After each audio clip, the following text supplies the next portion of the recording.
Le service des Sœurs pour la promotion humaine promeut l'auto-emploi des personnes handicapées. En témoignent les équipements offerts à 6 personnes handicapées le mardi 1er mars 2022 au siège de la Fédération des associations de personnes handicapées du Bénin. Nous ne sommes pas des incapables, mais nous avons besoin d'un soutien. À cet effet, les récipiendaires doivent faire bon usage des équipements. On ne saurait rester sans rien faire dans la vie. Étant donné que les gens ont toujours pensé que nous sommes des incapables, c'est à nous de leur montrer que nous ne sommes pas des incapables et que nous pouvons faire mieux que les autres. Pour les personnes non handicapées, ils ont eux-mêmes leur matériel. Ils se battent pour avoir leur matériel de travail. Mais aujourd'hui, nous on se rend compte que, compte tenu de l'environnement difficile, les personnes handicapées n'ont toujours pas la facilité d'avoir ce matériel nécessaire. C'est pourquoi nous courons de plaidoyer en plaidoyer pour pouvoir aider ceux qui ont quand même un peu la formation de pouvoir avoir du matériel pour s'installer. Nous n'allons pas courir après ce qui est derrière le toit pour faire verser tout ce qui est dans la main. Les gens sont en train de nous observer. Est-ce que nous pouvons? Est-ce que nous ne pouvons pas? Est-ce que nous pouvons? Nous ne pouvons pas. C'est maintenant ensemble que nous allons leur montrer que nous pouvons.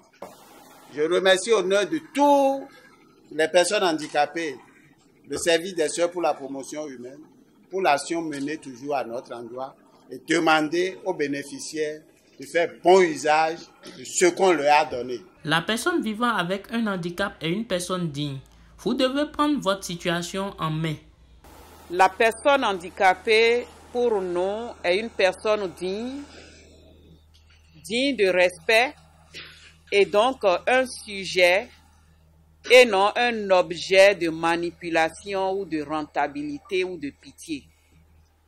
C'est ce qui fait que le SSPH, de par sa vocation, travaille depuis des années. Vous savez, au moment où nous avons commencé le handicap, je me revois encore dans les années 98 sur le terrain et à conscientiser les parents parce qu'en ce moment-là, les enfants handicapés, on a été témoins oculaires, hein? On les attachait derrière. Il y en a qu'on attache derrière les maisons. De sensibilisation en sensibilisation, je pense que les efforts des uns et des autres ont fait que cette tendance a beaucoup diminué, mais il y a beaucoup d'autres tendances qui existent encore. Et pour que cette tendance-là baisse, la balle est dans le camp de vous-même, personnes handicapées. Parce que quand on dit que la personne handicapée est une personne, d'abord, nul n'est à l'abri. Je ne sais pas si je deviendrai handicapé dans 5 minutes. Personne ne le sait. Donc, tout le monde doit s'en préoccuper.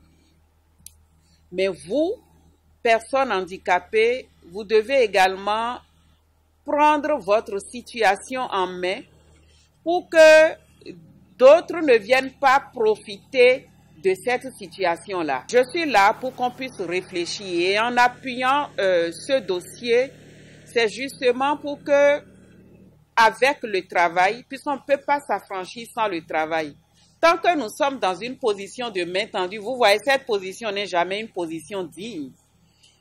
Donc, travailler pour que la personne handicapée se prenne en charge par l'emploi, que ce soit l'insertion professionnelle dans un emploi d'État ou bien l'auto-emploi, c'est des choses que nous avons toujours encouragées et c'est avec joie également que nous avons appuyé ce dossier. Dans le rang des bénéficiaires, c'est la joie. C'est du moins ce qu'il convient de retenir des propos du porte-parole des récipiendaires.